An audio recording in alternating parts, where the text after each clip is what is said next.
ஜனவரி 10 சனிக்கிழமை. ஆசீர்வாதமான தொழில். நோவா பயிரிடுகிறவனாகி திராட்சைத் தோட்டத்தை நாட்டினான். ஆதியாகமம் 9:20. நோவாவின் வாழ்க்கை ஒரு ஆசீர்வாதமான வாழ்க்கையாகும். அவர் நீதிமானாயும் இருந்தார், உத்தமனாயும் இருந்தார், தேவனோடு சஞ்சரித்துக் கொண்டிருந்தார். கர்த்தர் நோவாவோடும் அவருடைய குடும்பத்தாரோடும் உடன்படிக்கை செய்தார்.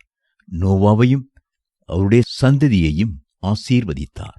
நோவா 3 வேலைகளை மாறி மாறி செய்தார் என்பதை நாம் அறிகிறோம். முதலாவதாக அவர் பேழையை கட்டினார். பேழையை கட்டுவது சாதாரணமான காரியமல்ல. அது 300 முழ நீளமும் 50 முழ அகலமும் 30 முழ உயரமும் ஆனது. அது எவ்வளவு பெரியதாயிருக்கும் என்பதை எண்ணி பாருங்கள். கிபி 1850 ஆண்டு வரையிலும் அவ்வளவு பிரம்மாண்டமான ஒரு கப்பலை யாரும் கட்டினது இல்லை.